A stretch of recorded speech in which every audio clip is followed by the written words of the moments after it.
Welcome to Life Transformation Radio. This show is all about life transformations and our journey from where we were to why we are doing what we are doing today. We will discuss the hiccups, the roller coasters, and the blood, sweat, and tears that has been poured out while discovering our purpose. It is all about our transformations. Here is your host, Sean Douglas. Welcome, everybody, to Life Transformation Radio. I am your host, Master Resilience Implementer, TEDx speaker, performance enhancement expert, and author, Sean Douglas. I want to welcome everybody who's listening from around the world. This show is currently heard in over 44 countries, such as the U.S., India, Canada, France, Belgium, Australia, Panama, New Zealand. So I want to thank you to those who's joined us from wherever you are. Now, Life Transformation Radio is all about our transformations. Here is where we tell the stories of why we're doing what we're doing. We highlight those transformational moments that changed our lives and how we use these to help transform others and elevate their lives as well. Now, you can listen to us every Wednesday at 5:30 p.m. Eastern Time and also on the first and third Fridays at the very same time. Now, this is a live show if you're joining us on those times. It is a live show, so if you have a question for the guest, you can dial us in at 657-383-1109. Again, the number is 657-383-1109. So if you have a question for any of our guests during our live broadcast, you can give us a holler and we'll get you on the show. I got a team standing by fielding questions. You can join our Facebook community, Life Transformation Radio Community. That's our community on Facebook, Life Transformation Radio Community. On the show, I have impactful and amazing guests that are impacting everyone around them. And my guest today does exactly that. He is a great friend and someone who, him and I have been working together on some things. And the guy that you're going to meet today is going to blow your mind. The guy is absolutely phenomenal. Speaker, author, and you got to hear from this guy. So welcome to the show, Roger Ramsukh. What is up, buddy? Hey, man. Good to be on the show. Thank you so much for having me, Sean. Dude, I'm super pumped to have you on the show, man. We've been talking for some time, working together on some things. And, dude, it's just like the things that inside of what you do, like in your zone of genius, I think is so super powerful that everybody needs to know this. And one of the words that I instantly was drawn to because of the work that I do is cognitive behavioral therapy. Like, holy crap, all right, I'm already hooked. I'm already there, So, so we met at New Media Summit in San Diego last year. And take it away, man. Tell us about yourself. Well, you were one of the icons, and you had great ideas, even among the other icons, and you were really well spoken. And I'm so glad that you've started advising me of sorts. That I think there's some really cool things to be done in the world, and I just love what you're doing and your mission. With resilience, with some of the things you're trying to do in helping transform people and helping transform family. And I mean, that's my juice right there. I mean, we both see the need in today's society. We both see the need in education. We both see the need in parenting and in families to get our kids in alignment with some of the core values that really, it doesn't matter what generation you're in, certain things ring true, certain things stand the test of time, and success breeds success, not because of some fatty, gimmicky kind of, let's go use this kind of, email system, or let's go use this funnel thing.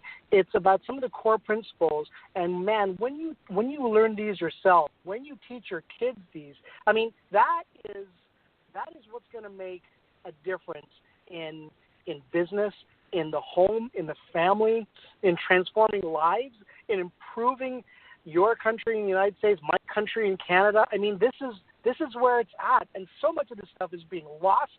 So much of this stuff is being forgotten. So much of this stuff is being poo-pooed under political correctness, under, oh, well, let's try something new. Forget this old crap over here. It's no, you've got to reach people in the new day and age. It's like, you know what, I'm all for technology. I'm all for trying new stuff. But, man, don't forget what works. Don't forget how to teach kids the right way right from the start. And that is being forgotten. Yep. And, I mean, that I know that you and I are very much in alignment with this kind of message. So I know I'm kind of preaching to the choir there. It's all good, man. It's all good. So the title of this episode is titled The Fearless Parent with Roger Ramsukh. Roger is an author, speaker, and therapist. He has worked with people that exhibit problem behaviors for over 15 years. He has worked extensively with individuals with Autism Spectrum Disorder, Developmental Delays, mood disorders, and a wide range of people who are stuck in some aspect of their life. He has worked frontline with the hardest to serve populations in group homes and government-run institutions, as well as consulting to a wide range of organizations, including schools, hospitals, private clinics, group homes, and private homes. He has taught conflict resolution to HR departments, created safety plans, and taught crisis intervention for at-risk patients in hospitals and group homes.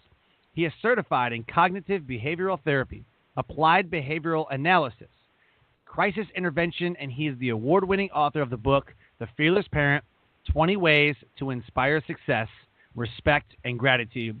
And he has an upcoming book titled Authentic Life, Infinite Abundance, Creating Abundance Through Discovering Your Authentic Purpose. Love it. He has spoken nationally and internationally and uses his passion, knowledge, and relatability to increase his audience's knowledge and engage them on a personal level. After experiencing his own challenges professionally, he embarked on a journey to find his authentic self and realized how interconnected the inner journey is to outside achievement.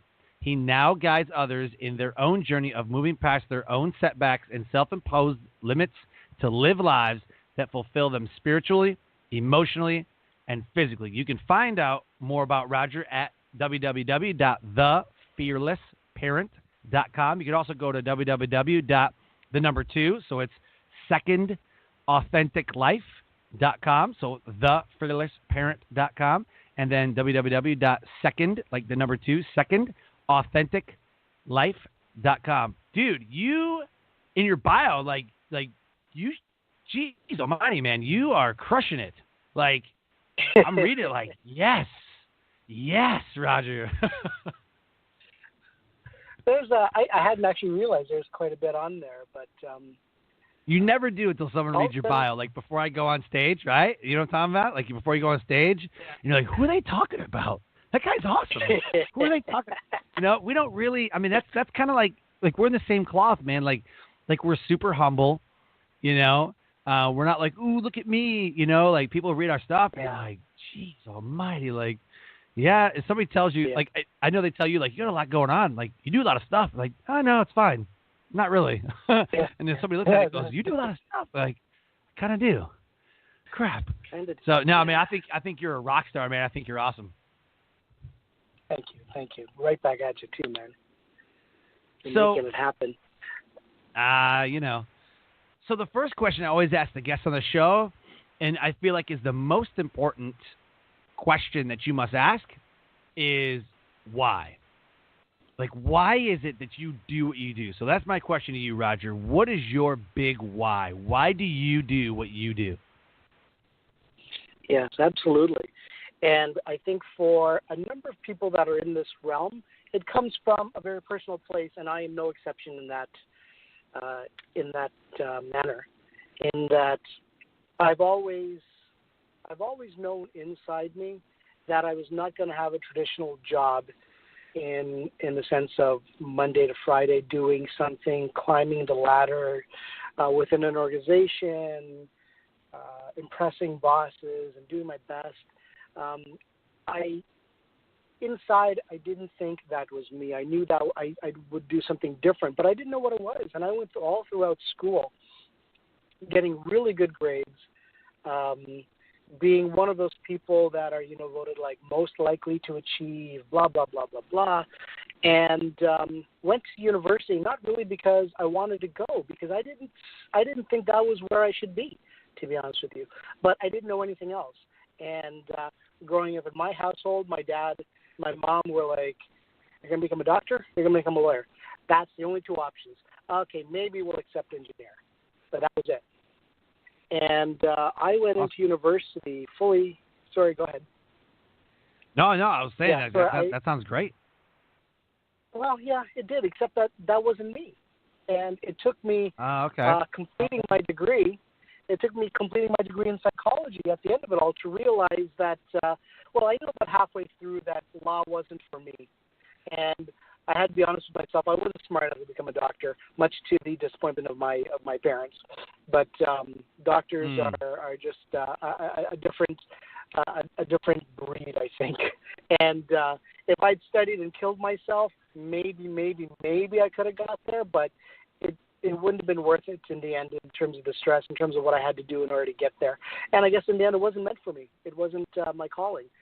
And about halfway through university or so, I realized that lawyers fight for a living. They argue for a living, and that's not what I wanted to do. I try to bring harmony and peace to people. And that's how I kind of fell into psychology, because I realized that is what I've been really good at all my life, is helping people through some of their issues and some of their problems. I was that guy in university or in school where if you broke up with your boyfriend and girlfriend, you came to talk to me, and I would help you through that kind of thing. That was me. I was that guy. And I realized that I have a passion for this, but I subjugated all that and still tried to go into the working world working for a boss. And I always say I was dragged kicking and screaming into the world of entrepreneurship, because I kept taking these jobs just to pay bills and to make a living, and then to pay a mortgage and all that other stuff. And I'm doing all these jobs just to do what I got to do, as opposed to what I should be doing. And the result of that, and to answer your question a little more quickly, is that I was fired from, I think, 12 jobs or 11 jobs over the course of my almost 20-year working career. Wow. And yeah. And I held multiple jobs, because I've always worked 2, sometimes 3 jobs pretty much my whole life. So it doesn't actually work out to like one every other year like that, but some of those jobs were run concurrently. But still, I realized that, and I always say this, I'm psychologically unsuited to having a boss. And my doctors came to realize that. They came to realize that kind of early on. But I was really good at the things that I put myself to do most of the time. Now, sometimes flat out I sucked. Absolutely, my heart wasn't in it, my mind wasn't in it, and there are times that I deserved to be fired for sure. But I'd say the majority of the time was just like random stuff happening where I would lose a job. Like, for instance, the facility shut down and got absorbed by another company, or the government took it over and then fired half their staff, and like really weird stuff. And I realized that after the last time that I was fired, and this time I was fired for an absolutely ludicrous reason, and I'm sitting there almost disbelief saying, how did I get fired from this job that, A, I was really, really good at? I didn't really like, to be honest with you, but I was really good at it nonetheless, because I was thinking, even when I was doing the job, I need to be doing this for myself. Like, what am I doing it for? What am I doing it for this school board for, right? And making somebody else reap all the benefit of my knowledge and my experience and everything else. And I was kind of resentful of the fact that I had to do this for somebody else. Well, I don't know if it was me manifesting an outcome or if it was what you want to call the universe talking to me, but I was fired from that job, even though I was like really, really good at it and going above and beyond. You hear this thing about, oh, if you want to succeed, give more than expected value and give everything you got and then some. Yep. And man, that's what I was doing. And I still got fired, and I'm like, okay, what is going on here? And as I'm Yeah. sitting there in my study that night, and my wife comes home and says, like, what happened? And I told her the story. She says very plainly and very succinctly something that I'd come to, a conclusion that I'd come to a little bit earlier in that evening, was that, you know what, maybe this is God telling me I need to be doing my own thing. I need to be impacting lives on a greater scale than just one-on-one in, say, a classroom. And so my wife pretty much echoed that, saying, you know what, maybe this is God telling you, dummy, yet again, that you should be doing your own thing. I've thought this about you since I've known you. And so it was because of that I embarked on this journey of, A, self-discovery, and B, just kind of figuring out what is that thing that I should be doing. What is that thing that I'm called to do? And, man, that is such a profound question that I think entrepreneurs especially ask themselves. Yeah. I don't think a lot of the population outside of that really ask themselves that question. Like, what am I supposed to be doing? What am I called to do? What is the thing that juices me, that drives my passion? I think a lot of people, and I speak to thousands of people, and I'd say the majority of them kind of fell into the work that they're doing, and they didn't do it by design. And it's only in a moment of crisis, when they've been fired or they've been let go, or the company shuts down or something, that this immense self-examination occurs, much as it did with me, where you start to say, what exactly am I doing with my life? How is it that I'm waking up a 40-something or 50-something or 60-something-year-old and saying, is this what my 20-something-year-old self envisioned for me? Like, is this really all that I have to do with my life? And it is that profound question that drives me to now help other people and help other kids who, I think more than ever, are a little, confused with where they should be in life, or what they should be doing, or what they're called to do.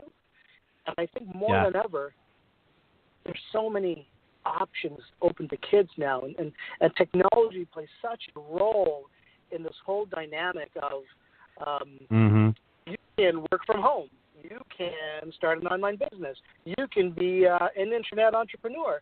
But, man, you could do all those things, but why are you doing it?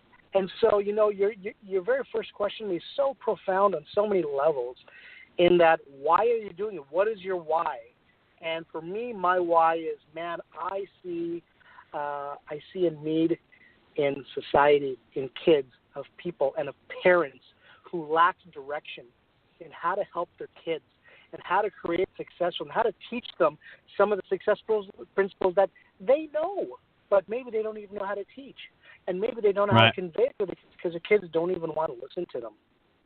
And so my why stems from my personal mission of let's help people to find what they should be doing with themselves and bloody excel at it. Yeah.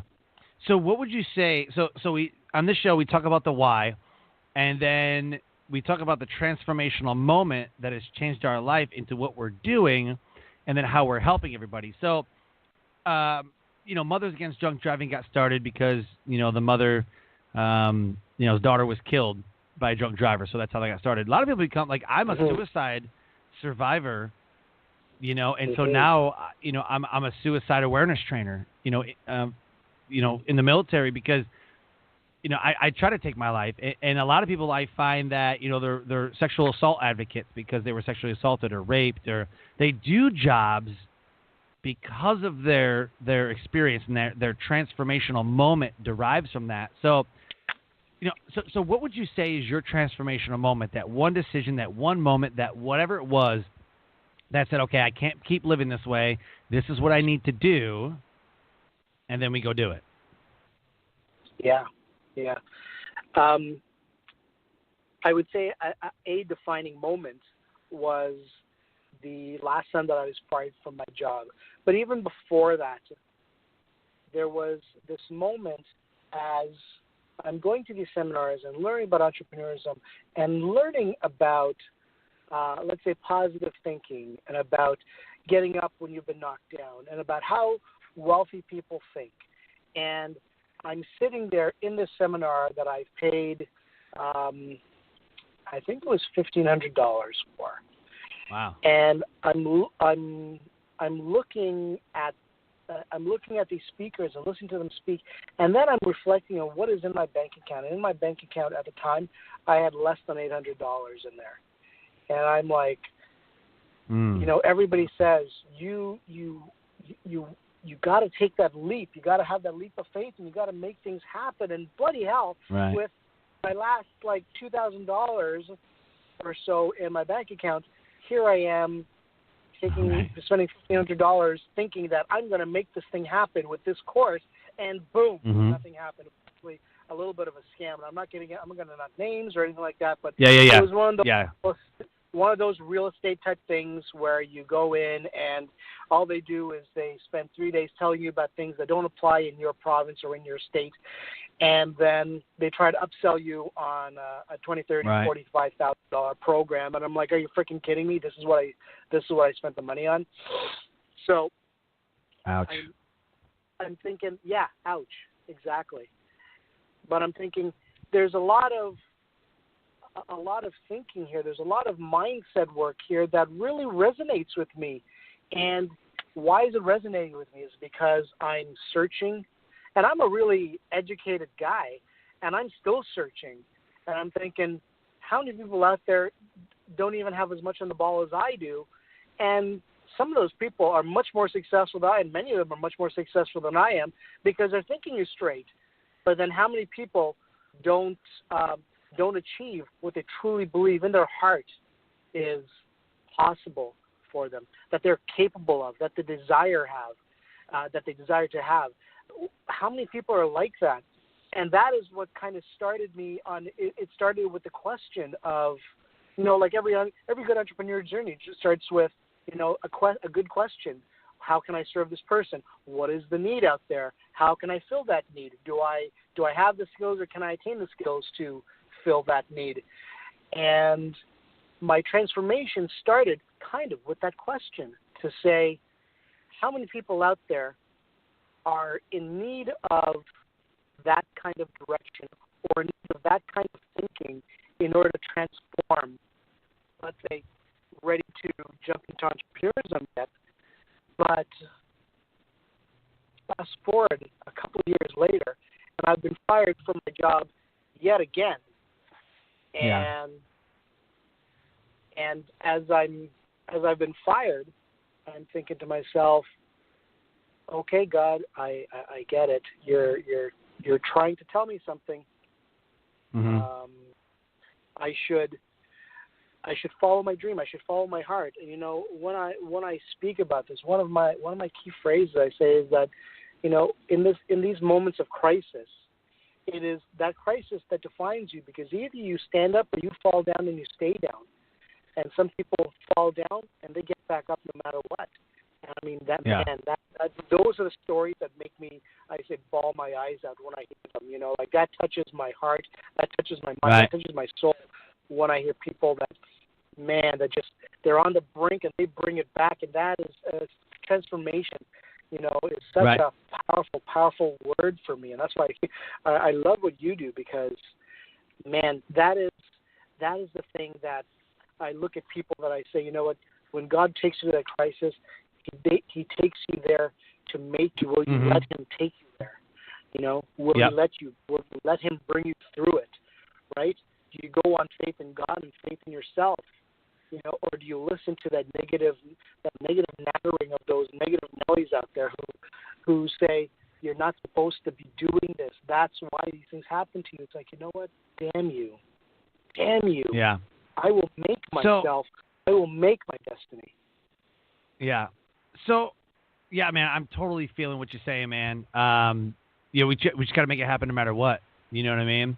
And you become a master of meaning. You know, everything I believe that everything that we're going through is preparing us for where we're going to. Now, wherever that destination is, you know. Yeah. So if I wouldn't have tried to take my life, then I wouldn't have a powerful testimony. If I wouldn't have become a drill instructor for basic training in the Air Force, then I wouldn't know how to tell my testimony. And then after those 4 years were done, and I refined my skills, if I didn't go into the resilience program and become a resilience trainer and speaker and like all that stuff, then I wouldn't have a platform to tell my testimony. So everything had to happen in the way that it happened, you know. And I tell people that you let the test be your testimony and the mess be your message. You know, when I'm, you know, and we've talked extensively about this, you know, and you know, talking about your speeches and things that we have going on in our lives. You know, it's like, man, you know, let the test be your testimony. You know, that's what you're talking about. But the mess, that's your message to people. You know, and you know, I love this show. You know, we talk about the transformation because I believe that everybody has either gone through or will go through some kind of transformational moment in their life. So now we talked about the why, we talked about the transformational moment. Now let's put it all together. How, I guess, what kind of work, or how do you work with, you know, autism and developmental delays and the mood disorders and you know, how do you hold workshops, right? So I mean, so if I have a couple kids, which I do, and I'm having some kind of behavioral issues, or I'm having a discipline problem, or like what makes me want to work with Roger? Yeah. The work that I did with autistic individuals with autism or depression or anxiety or cognitive delays of some sort, people with acquired brain injury, it is all based upon evidence-based scientific approaches of behaviorism, a holistic approach, a little bit of cognitive behavior therapy. I mean, all of this together creates a change in a person depending on where they are and where they need to be. And it was from working with kids with autism that I came to learn the deep down benefits of how to deal in a systematic way with challenging behavior. And it was from that I developed different techniques and systems in order to kids who are, as they say, neurotypical or normal kids, who are just having a tough time in school or maybe having a difficult time with their parents at home. And that's where my journey came from with that. And that's why people come in to my workshops, because it is about learning some of the key elements in how to work with a child without triggering anger or without triggering that knee-jerk reaction sometimes. It's all about a process. And a lot of times when I coach parents in workshops, either that are entrepreneurs or that are just regular parents looking to how to parent their kid better, it's the same principles in the end, in that parenting shouldn't be a knee-jerk reaction. And I mean, it's so easy to say this in a nice, safe environment like this conversation that we're having in a studio, and it is so hard to do, and I recognize it's so hard to do in real life, because life is messy, and there are times that you are tired, there are times that you're frazzled, when you've got a million competing things going on, and then the kid comes with you and says that you have to take me to this practice, and oh, I forgot my soccer shoes at home, and blah blah blah blah blah, and that's when you lose your cool on, and I so get it. But one of the key principles I talk about is have a plan in place for how you do things, and it shouldn't be up to you all the time. It should be you investing time initially in parenting your child and teaching them to govern themselves. And I think especially nowadays, there's so many parents that want to be and do everything for the kids instead of letting them figure their own stuff out. And there's such value, I say, in the struggle. And I'll give you a quick example. Yep. There's so many kids that I work with that they don't know how to tie their shoes. And I'm like, you're 9 years old. Why don't you know how to tie your shoes? This is like a really basic thing that you should learn in kindergarten. And what did the parents do? They tried a couple of times to teach them how to tie their laces for shoes. Or they bought them those shoes with the curly laces where you just pull them on and the laces curl up on themselves. And I'm like, this is a prime example right here. How about teaching the child that, you know what, you didn't get it the first time, you didn't get it the second time, you didn't get it the third time. you're going to keep trying until you get it, because this is a skill that you should know. This is a very basic thing that you should know. And giving them the easy out of Velcro straps, like, are you freaking kidding? At the very basic level, if you can't master this, if you don't build the resilience, and I know this is a big word with you, Sean, if you can't build the resilience of getting through shoelace tying, how the heck are you going to manage when you fail that first test, or when you get turned down to making the basketball or soccer team or football team? How are you going to face it when you get your heart trampled on by your first love? How are you going to face it when you don't get into college or university, your choice? Like, how are you going to face all of those things if you can't bloody face the disappointment of not tying your shoes? And why are your parents coddling this behavior in you by not letting you figure your stuff out for yourself and insisting you're going to figure it out, and you are going to build that mental muscle, right? It starts from stupid, basic stuff like that. Yeah. Right? And yeah, definitely. It is from there that you build these building blocks. And I mean, I know, again, I mean, that's why, I love talking to you, because our message is so in alignment in terms of you're going to go through the struggle and you're going to be a better person for it. You're going to be a stronger person for it. You just got to stick with it, and you're going to overcome. It's basic stuff like that I talk in my workshops about it. But there's a systematized way of doing this, and a lot of it starts with you're going to parent ahead of the curve, not behind the curve. And parenting behind the curve means that knee-jerk reaction. It means that I'm at my wit's end. I don't know what the hell to do with you. Now I'm going to yell at you or do whatever. As opposed to, what's the consequence for this behavior? You're supposed to be in at midnight or 1 o'clock in the morning. It's now almost 2. What's the consequence of your behavior? If your kid can't say, I mean, they're not going to like it, but if they can't say, I know the consequence is I no TV or no Xbox for the next 2 weeks or blah, blah, blah, blah. If they don't know whatever that predetermined consequence is, you failed as a parent, because they should know the consequence even as they're breaking the rule. And if they choose to break the rule, they choose to break the rule. I mean, then you can't govern them every single freaking second of the day. But you can set the expectation ahead of time and saying, you knew the consequences, you did it anyway, now face the music, the same way that an adult does, right? My mom, she'd be like, if you do that again, and she kept saying it like over and over and over and over and over again. And my sisters and I, as we grew up, I'm like, really? Like, I think I don't know, at least my 15-year-old, I think he tries a test. I know he does. I know for a fact he tries to do, at least I think he does. But it's like I say something, and it's just like I got, like, deer in the headlight look. I could be like, hey, trash is full. That's your job. I need you to take it out. He just stares at me.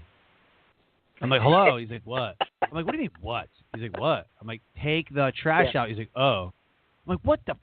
What just happened? Like, I was speaking Spanglish or something, Like, oh, my God. But I think that, oh, man, I can just so many times remember my mom screaming at us, and we're just like, I don't know what she's talking about. And then my kids start doing the same thing, and I'm like, I wonder if they know what I'm talking about. But we're pretty strict on, don't do that.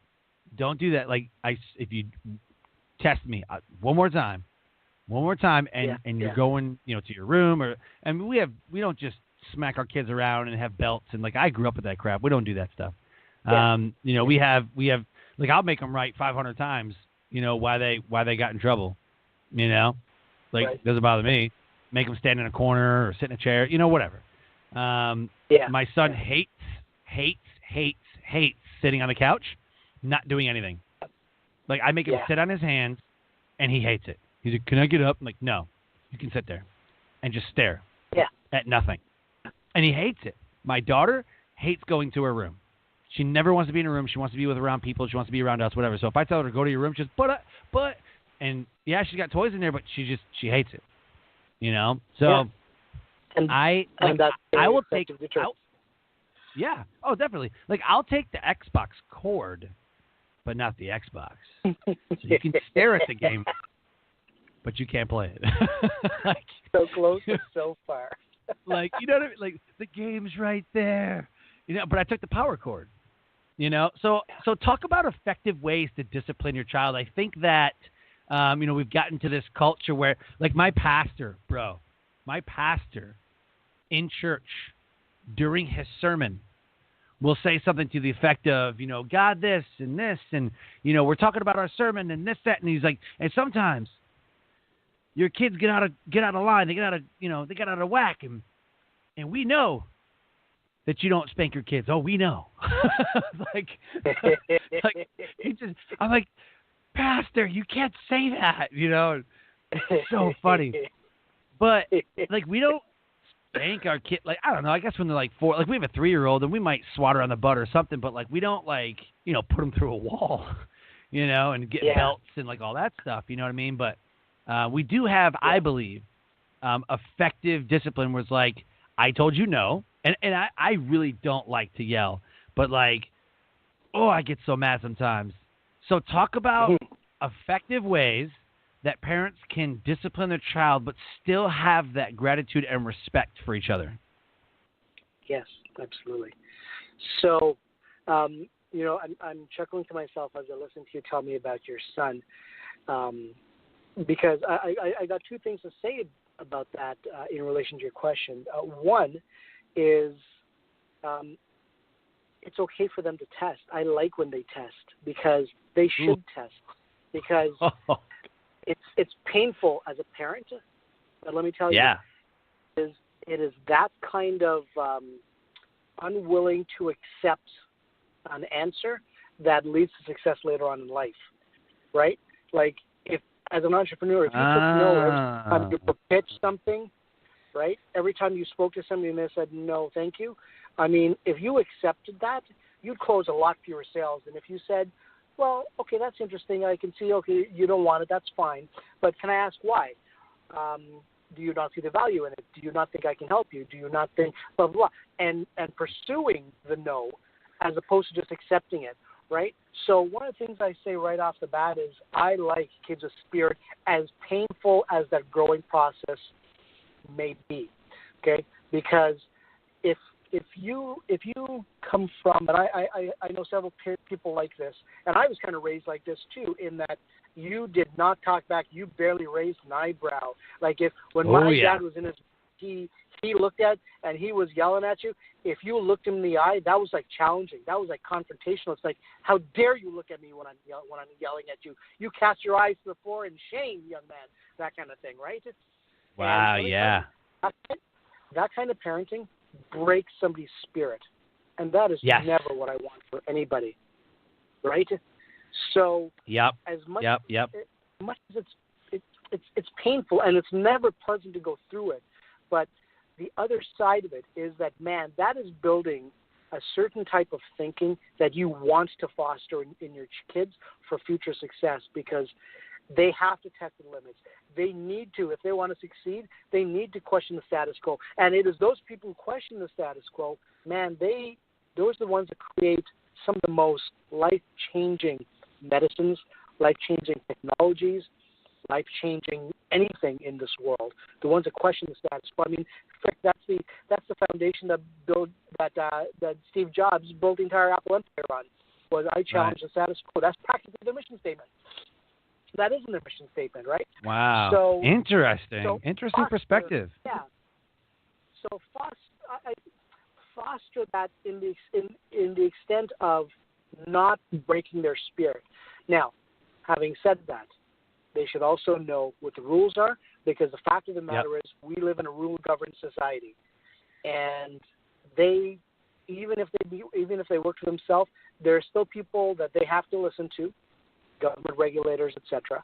There are still plenty of people whose rules they have to follow in order to become successful, in order to build success in life. And so they need to be taught that this is the value of the rule and this is the consequence for it. So I love when I hear parents say, I know that you don't like this, and so this is going to be part of your punishment if you choose to disobey me. And if you choose to disobey me, fine. I mean, I can't force your hand. I'm not going to go out searching for you to find out why you're not coming home at curfew, blah, blah, blah, blah, blah. But when you walk through that door, little miss, little sir, right? There will be a consequence, Mm-hmm. and that consequence is going to be something you don't like. So let me tell you, when you are clear and consistent in your message, the kid is not going to like it. But let me tell you, there's respect there. And so don't confuse being liked with being respected. They're two very, very different things. And so many parents that I speak to who usually have spoiled brat kids who I have to go and deal with fall into this trap where I want my child to be my friend. I want to have a friendly relationship with them. I want them to be able to tell all their juicy secrets. Ooh. Like, you know what? You are not their bloody girlfriend or buddy. Okay? Right. You are the parents. Understand the freaking difference between the two. I'm all for having harmony with your child, but not at the expense of I am an authority because I am your parent. And don't ever freaking forget that. Right. Yeah. There is respect in being clear with your message. There is respect earned, even if it's grudgingly. There is respect earned when you are absolutely crystal clear in who you are and what your expectations are for yourself and for them. Which brings me to my next point. If you want to inspire your child to be great, then be great yourself. And by that, one of the chapters in my book, build the behavior that you want to see. And so and this is going to stay given your last comments to me, your example to me with your son, but it's actually, I actually have this written in my book, so I'm not making it up right now just to zing you a little bit. It's actually written ahead of time. That one of the examples in my book is, you know, if you ask your child to take out the garbage and you have to ask 3 or 4 times, you know, examine your behavior. When your wife asks you to paint the garage or to fix the closet or to mow the lawn, whatever it may be, how many times does she have to ask you? And if you are honest with yourself and say, okay, maybe I had to be asked a couple of times, well, don't be hard on yourself, right? Yeah, man. As you literally just said that, I was like, damn. Because, I mean, sometimes, you know, you get busy, you're doing things, you know, and it's no excuse, you know, and you know, and you and I, you know, entrepreneurs and speakers, I'm working on things, and hey, can you do this? And I'm like, give me 1 second. Let me finish this thought. Let me finish this email. Let me finish this, you know, whatever. And I really have to be cognizant of, it's not about the email. It's about the relationship. It's not about mine. It's about her. And I really have to like slap myself verbally sometimes. I'm like, oh, okay. I'm going to get up and do it. I'm going to, you know, whatever. And I'm just thinking, I'm like, there has been times where she's like, I need it now. Like, hello, I need this to happen. I'm like, fine. So I get up, I do it, you know, whatever, and then I go right back to the computer because I'm in the middle of rewriting something, or I'm making a sales page, or I'm on a deadline for something. You know? Yeah, absolutely. Man. Crap. Not crap. Gotta be better at that. The first step to changing anything is to recognize that it's happening, right? With awareness comes a change. So that's one of the things that I say is model the behavior that you want to see and truly examine what your own dynamic is. The next thing I say a lot of times is when you're looking at the behavior, how clear is your communication? And I'll give you a quick example. I'm with I'm at a birthday party for my nephew, and my nephew near the end of the night is playing a head-to-head Game Boy or something with his cousin, and my sister-in-law, she's out getting ready to leave, and she says to her daughter, who's playing head-to-head with my nephew, she says, "Okay, it's time to go," and the girl says, 5 more minutes, Mommy. And so, sorry, she doesn't say 5 minutes. She says 20 more minutes, Mommy. And I'm getting ready to leave, but I sit back because I want to see what happens. Because I'm like, where does this little 9-year-old kid have the guts? Because not even 5 minutes, which, you know, would be typical. You're like she analyzing them. Minutes. Oh, yeah. I mean, I fall into this trap. I analyze behavior. I mean, that is what I do, right? You're And like, sometimes it's hold hard on. to turn it off. About to get WWE up in here. So what happened? So I'm like, where did she get the guts to ask for 20 more minutes? And obviously I know what the answer is. The answer is that she's tried this many times and she's found that 20 minutes she can get away with. That's why she's trying it now. The mother says, fine, 20 more minutes. And the mother hasn't moved. She hasn't done anything. She's just sitting on the couch, really comfy with a glass of wine that she hadn't even finished, I might add. So really, does she have any interest in moving just yet? No, of course not. So 20 minutes goes by, and then it's probably more like 40 minutes later. The mother says, again, let's go. It's time to go. And the girl, her daughter, without even turning around, goes, 20 more minutes, Mommy. And the mother turns and looks at me, looks at all of them, and says, like, well, like, what am I going to do? She doesn't listen to me. And I'm like, are you freaking kidding me? Like, how about if, number one, you get off the couch and actually show like you are ready to go? Because obviously your actions up until now have not dictated that you were actually ready to go. So why are you even saying it? Why don't you just tell the child, we're going to get ready to go in 20 minutes, as opposed to it's time to go? Because it's not time to go, because you hadn't even finished your wine the first time. So that's the first one. Unclear communication there. The second time, the girl tries it again, and the mother shrugs her shoulders and says to us, like, like, what am I gonna do? She doesn't listen to me. Obviously, the mother has no intent behind her words, and nothing about her demeanor suggests that she's actually ready to go. If she actually wanted to get compliance, she should have stood up, walked over, said, hand me the Game Boy, stand up, and go put on your coat. Very clear, very specific, very precise instructions that elicit action. When you say it's time to go, what does that mean? Does that mean stop what I'm doing? Does that mean start saying goodbye? Does that mean go give everybody a hug and a kiss? Does that mean finish your drink? Does that mean put on your coat? Does that mean walk out the door? What does it mean? It's like somebody saying, oh boy, it's hot in here. What they really want to say is, can you open the window? Right? Say what you actually want to mean, because unfortunately for kids, they are very literal. Have you noticed this? You have to say exactly, oh, you want me to do it now? Oh, I thought you meant like sometime this week. Or something. Sounds like my 15-year-old. I'm like, hey, this needs to get done. And he's like, all right. And he goes back to playing his DS. And I'm like, yeah, but it needs to get done. And he's like, yeah, I know, I'll do it. Like, I'll do it. Well, exactly. We'll do it now. I'm like, we'll do it now. He's like, oh. Okay. And I'm like, do it now is something specific. Right? Right? Exactly. I just look at myself. I'm like, stupid. And I know better. I know better, because I literally tell people the same things you're saying. Like, you have to be definitive, and you have to do this, and you have to do this. And then I'm sitting here going, take out the trash like 4 times, but I didn't tell them, like, hey, this needs to happen. So I try to be real cognizant of that and say, hey, I need this done like right now. And I need this, And so, and sometimes I find myself, my wife will be like, hey, in a couple of minutes, like, I need you to come do this. And I'm like, all right. Like, all right. I fully expect, like, get up and do it now, but she gives me a heads up. Like you were saying, like, hey, like, I'm thinking, I'm like, do I do that with my own kids?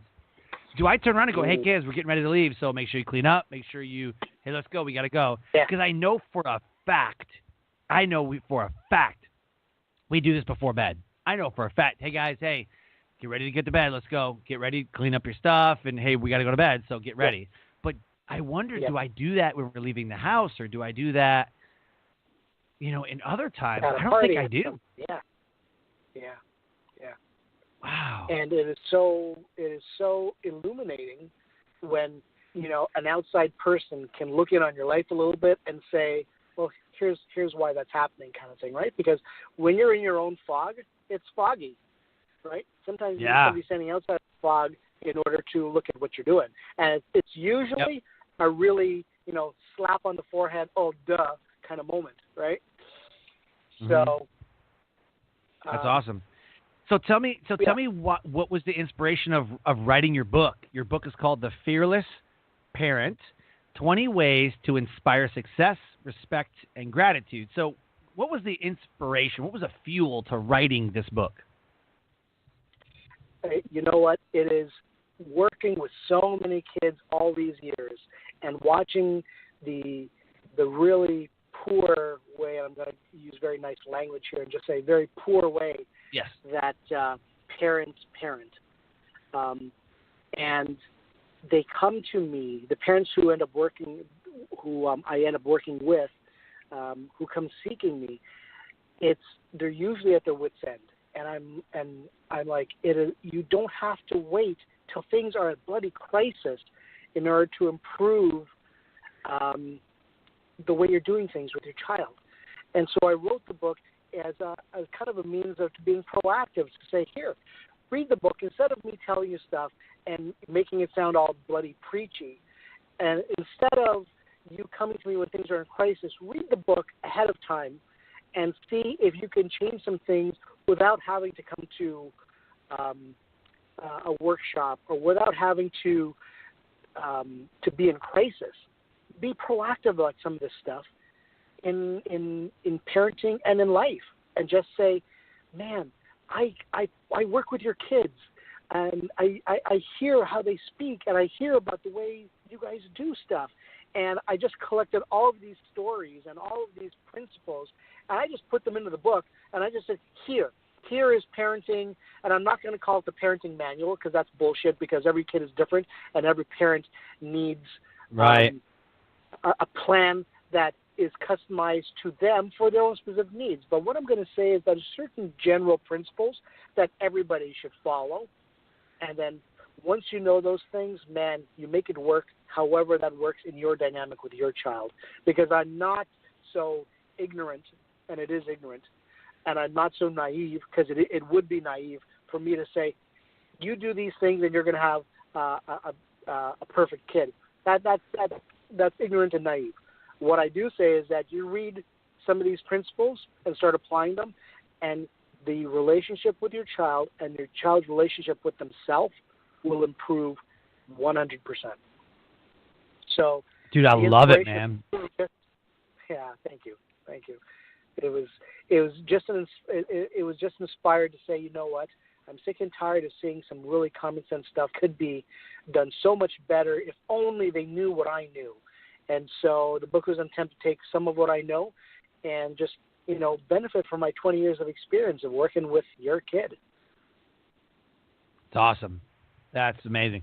So for the guests that are listening, this is a live show, so you can call in at 657-383-1109. Again, the number is 657-383-1109. If you have a question for myself or for Roger, we're more than happy to field any questions that you might have on parenting and discipline and some other things. My team is standing by to field any questions, because sometimes people like to troll the shows, and we kind of want to weed those guys out. So a couple questions I got for you. What are some resources? I mean, your book obviously is the resource that people should go to, and they can also go to thefearlessparent.com and learn more about what you do and ways that they can, just become a better parent, really. I mean, just what it says, become a fearless parent, But what are some of the resources that how do people know that their child is autistic? And how do they know if they have a developmental delay or a mood disorder? Like how would I know any of this stuff? Yeah, I would say that a lot of times parents, especially if they're not a first-time parent, kind of notice that something is different in the way this one child is versus the others. And if they don't recognize it, believe it or not, sometimes it is something as simple as the aunts and uncles or some of the best friends say, not meaning to insult you, but your child is not responding to their name, right? Or they're not making eye contact with me, or some of the big stuff with autism specifically is they're not playing appropriately with toys. They don't respond to the names. They don't make eye contact. They don't like being touched. But they're sometimes really good babies. They don't cry. They don't excessively whine. They're quote unquote good babies, and so the parents kind of fall into this false trap. But a lot of times the family physician will kind of start picking up on some of the stuff that there's something a little different here, or Have you noticed such and such?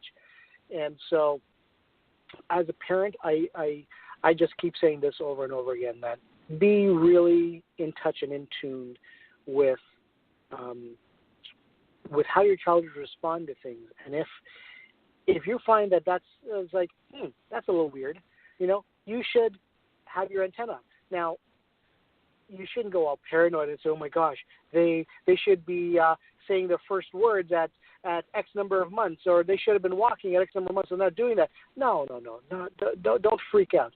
But start paying attention to certain mile markers of development to say, is something up here? Should I be concerned about this?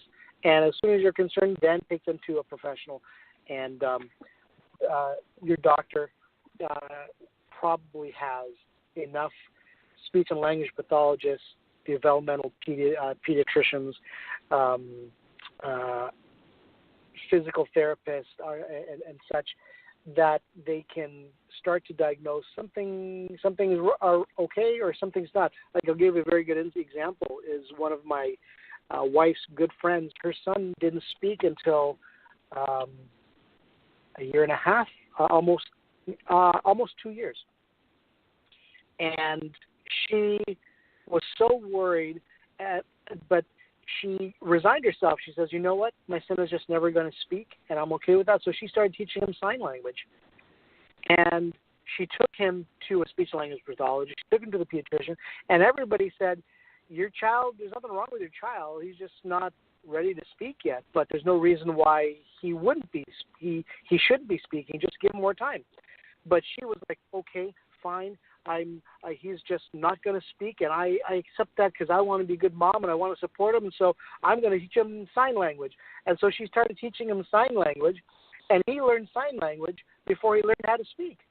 And I had to go to her one day and say, he doesn't have to learn how to speak because he's getting his needs met by sign language. How about if you stop giving him what he wants for sign language and force him to say, if he wants an apple, say apple, as opposed to signing apple. Long story short, at just before 2 years of age, his first words, I'm not even joking, his first words was Waja, which was him trying to say my name. And his first words, and I tease his mother to this day about it, that his first words was my name, right?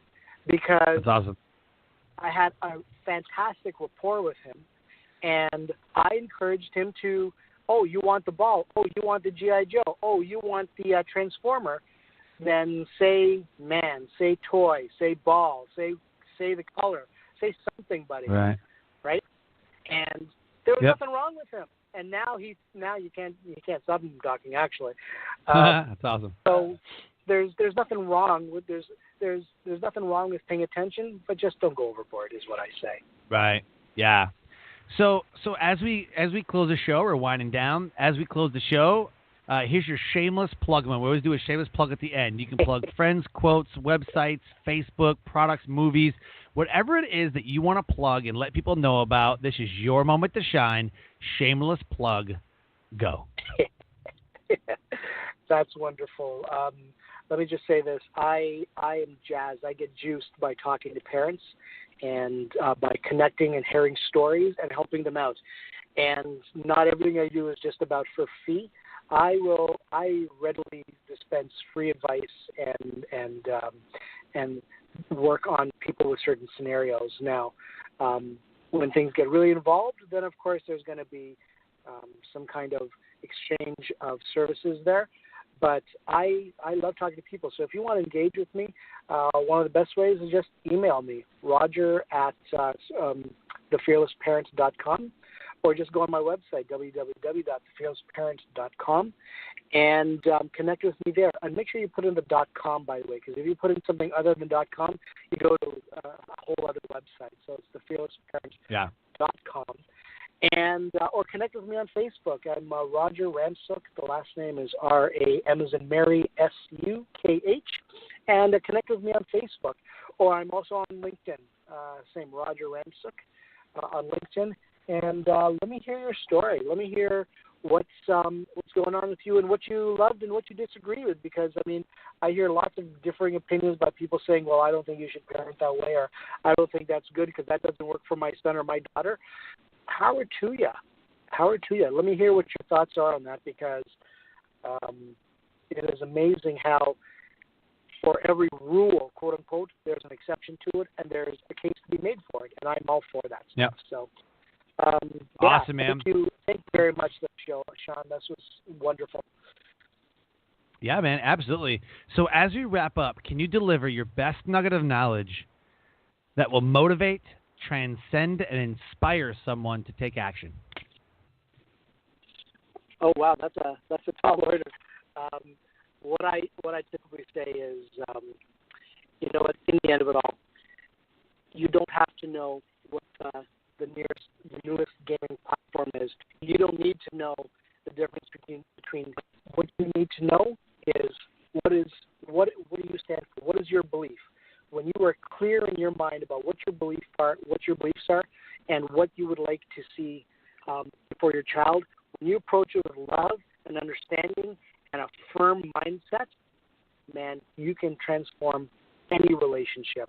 But it takes those three things: belief in what you value, a firm mindset, and a warm heart. Awesome. A belief, a mindset, and a heart. Yep. I like it, man. Love it. So give us a call to action. As we close the show, what's our call to action? What should someone do today to set them up on the path of success and transformation? Look at the behavior that you hate the most. Whatever that behavior Look at is. what? You were breaking up for a second. You were starting to break up. Say that again? Sorry. I said, look at the behavior that you dislike the most in your child, whatever that may be. And then first thing, what are my actions like? Do I do the same thing? And now I'm trying to tell my child to do something different from what I do.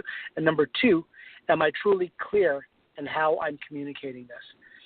When you analyze those two things and you change the wording and the way you model that behavior, you will see a behavior change in your child. I almost guarantee it. Perfect, man. I leave it right there. Leave it right there. Awesome. Where can they find you? Where should they go? www.thefearlessparents.com or see me Outstanding, on Facebook, man. Roger Ramsukh. Awesome. Loved having you on the show, brother. And, you're doing some amazing work. And you're a heck of a speaker. And, I'm just honored to be a part of what you're doing in the world, man. I'm honored to be on your show. It's been a pleasure talking to you. And I got to say, the mission, the values that you hold dear, it is just totally in alignment with everything that I do. And thank you so much. So a pleasure. Absolutely, man. Awesome. So Life Transformation Radio listeners, another amazing guest, another amazing episode. If anything resonated with you, check us out on iTunes, Stitcher, TuneIn, Player FM, the Google Play Music app. You can subscribe to our show, Life Transformation Radio. Never miss an episode. The guests are incredible, and there's so much that we've learned today about parenting, which I think is really super near and dear to a lot of our hearts. So if anything resonated with you, look us up on any of those platforms, subscribe to the show, send us comments, rate and review the show. I would love reading comments and reading the reviews that people post. It's amazing. So as we close the show, I always say, live your brand. Find opportunities every day to live out the values that you hold deep in your heart. And I call that living your brand. So until next episode, have a great night.